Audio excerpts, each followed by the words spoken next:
সংবাদ সবাইকে স্বাগত জানাচ্ছি। আমি ফিরোজ তোহা। শুরুতেই সংবাদ শিরোনাম। বাংলাদেশের সর্বশেষ গুরুত্বপূর্ণ আপডেট সংবাদে আপনাকে স্বাগত। শুরুতেই সংবাদ শিরোনাম, পরে বিস্তারিত। শুরুতেই জানিয়ে দিব, জামিন পেলেন মাহমুদুর রহমান। সাবেক প্রধানমন্ত্রী শেখ হাসিনার ছেলে সজীব ওয়াজেদ জয়কে অপহরণ এবং হত্যা চেষ্টায় মামলায় জামিন পেয়েছেন আমার দেশ পত্রিকার ভারপ্রাপ্ত সম্পাদক মাহমুদুর রহমান। আজ ঢাকা মহানগর দায়রা জজ আর শামস জগলুল হোসেনের আদালত তার জামিন মঞ্জুর করেছে। মাহমুদুর রহমানের আইনজীবী সৈয়দ জয়নুল আবেদিন মেজবা এবং শেখ শাকিল আহমেদ রিপন বিষয়টি নিশ্চিত করেছেন। এরপর জানিয়ে দিব, ডক্টর ইউনূসকে ৬৬৬ কোটি টাকা কর দেওয়ার রায় প্রত্যাহার। অন্তর্বর্তীকালীন সরকারের প্রধান উপদেষ্টা প্রফেসর ডক্টর মোহাম্মদ ইউনূসের মালিকানাধীন গ্রামীণ কল্যাণের কাছ থেকে জাতীয় রাজস্ব বোর্ড এনবিআর এর দাবি করা ৬৬৬ কোটি টাকা দিতে রায় দিয়েছিল হাইকোর্ট। সেই রায় স্বপ্রণোদিতভাবে প্রত্যাহার করে নিয়েছে আদালত। এখন আর ডক্টর ইউনূসকে ৬৬৬ কোটি টাকা এনবিআরকে দিতে হবে না। এবারে জানাবো, পুলিশের এসআই পদে নিয়োগ, অনলাইনে আবেদন। বাংলাদেশ পুলিশের উপপরিদর্শক এসআই পদে জনবল নিয়োগ বিজ্ঞপ্তি প্রকাশ করেছে বাংলাদেশ পুলিশ।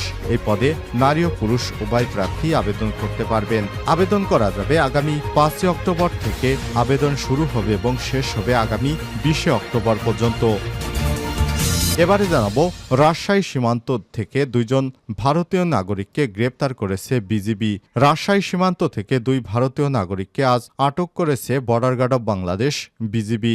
রাজশাহী জেলার চারঘাট উপজেলা ইউসুফপুর সীমান্ত ফাঁড়ি বিওপি অধীনস্থ ৬৮/২ এর সীমান্ত পিলার এলাকা থেকে তাদের গ্রেপ্তার করা হয়। জানাবো, ভারতের জেল ভেঙে ৩৮৯ বন্দী পালানো নেপথ্যে ছিলেন যিনি। সময়টা ২০০৫ সালের নভেম্বর। রোববারে একটা শান্ত সন্ধ্যায় বিহারের এক সাংবাদিকের বাড়িতে হঠাৎই ফোন আসে। ফোনের অন্য প্রান্তে ছিল আতঙ্কিত একটা কণ্ঠ। মাওবাদীরা জেলে হামলা চালিয়ে মানুষ মারছে, আমি বাথরুমে লুকিয়ে রয়েছি। কাঁপা কাঁপা গলায় হাঁপাতে হাঁপাতে কথাগুলো বলছিলেন এক বন্দী। আসলে ৩৮৯ বন্দী কিভাবে জেল থেকে পালালেন, এর নেপথ্যে কে ছিলেন, এ বিষয়ে গুরুত্বপূর্ণ সংবাদ জানাবো। বন্ধুরা, সঙ্গেই থাকুন। এবং সর্বশেষ জানিয়ে দিব, মেক্সিকোয় অভিবাসীদের ট্রাকে সেনাবাহিনীর গুলি, নিহত ৬। মেক্সিকোতে একটি অভিবাসী ট্রাকে গুলি করার অভিযোগ উঠেছে দেশটির সেনাবাহিনীর বিরুদ্ধে। এই ঘটনায় ওই ট্রাকটিতে থাকা ৩৩ জন অভিবাসীদের মধ্যে ৬ জন নিহত এবং আহত হয়েছে অন্তত ১০ জন। জার্মান ভিত্তিক সংবাদ মাধ্যম ডয়চে ভেলে জানিয়েছে, এই অভিবাসীরা মিশর, নেপাল, কিউবা, পাকিস্তান এবং ভারত থেকে গিয়েছিল। এতক্ষণ শুনছিলেন সংবাদ শিরোনাম, এবারে বিস্তারিত। তবে তার আগে বন্ধুরা, অনুরোধ থাকবে এই সংবাদটিতে একটি লাইক দিন। এই চ্যানেলে আপনি নতুন হয়ে থাকলে আমাদের সংবাদটি দেখতে দেখতে চ্যানেলটি সাবস্ক্রাইব করে রাখুন। কমেন্ট করে আপনার মূল্যবান মতামত জানিয়ে দিন বন্ধুরা, আপনি বিশ্বের কোন দেশ থেকে বা বাংলাদেশের কোন স্থান থেকে আমাদের সংবাদটি দেখছেন এবং শুনছেন। এবারে বিস্তারিত। জামিন পেলেন মাহমুদুর রহমান মান্না।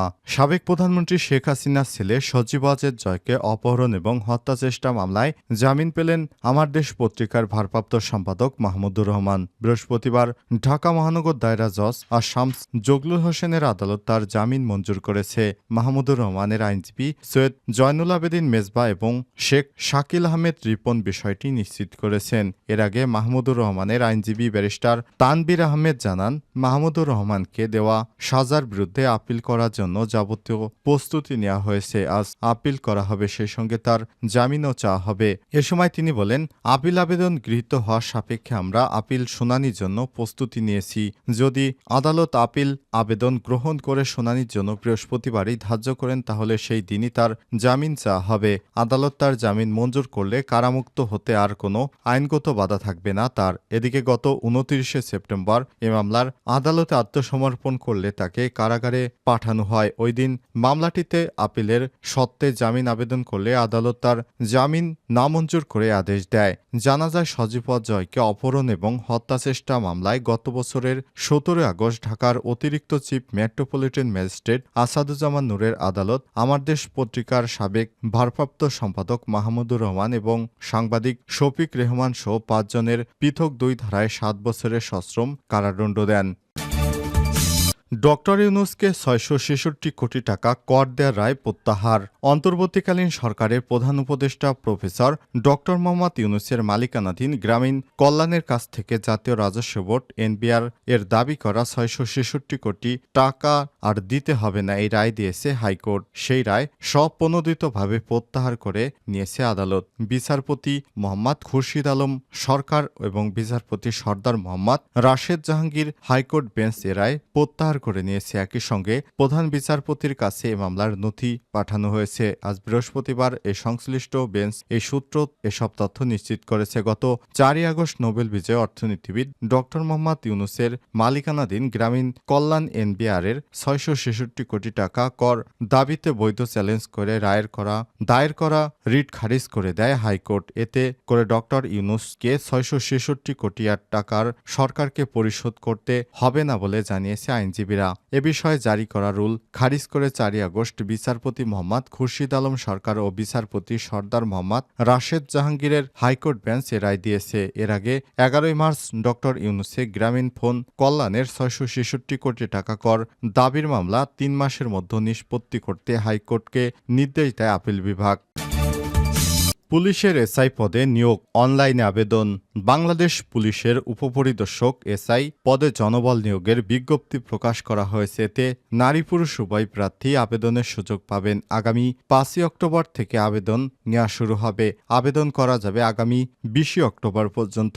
আগ্রহী প্রার্থীরা অনলাইনে আবেদন করতে পারবেন। প্রার্থীর ধরন নারী পুরুষ, পদ এবং লোকবল নির্ধারিত নয়। শিক্ষাগত যোগ্যতা অনুমোদিত বিশ্ববিদ্যালয় থেকে ন্যূনতম অনার্স, কম্পিউটার অভিজ্ঞতা সম্পন্ন থাকতে হবে। বয়সসীমা ২০ অক্টোবর ২০২৪ পর্যন্ত ১৯ থেকে ২৭ বছর। মুক্তিযোদ্ধা ও শহীদদের সন্তানদের জন্য সর্বোচ্চ ৩২ বছর। শারীরিক যোগ্যতা উচ্চতা ৫ ফুট ৬ ইঞ্চি পুরুষ, নারীদের ক্ষেত্রে 5 ফুট 4 ইঞ্চি। বুকের মাপ স্বাভাবিক অবস্থায় ৩২ ইঞ্চি এবং সম্প্রসারিত অবস্থায় ৩৪ ইঞ্চি। প্রার্থীকে অবশ্যই অবিবাহিত হতে হবে এবং শিক্ষানিবাস কাল শেষ না হওয়া পর্যন্ত অবিবাহিত থাকতে হবে। যেভাবে আবেদন করবেন, আগ্রহী প্রার্থীরা এই লিঙ্কে গিয়ে আবেদন করবেন। লিঙ্কটি হচ্ছে www.polic.teletalk.com.bd প্রবেশ করে আবেদন করতে পারবেন। রাজশাহী সীমান্তে ২ ভারতীয় নাগরিক গ্রেপ্তার।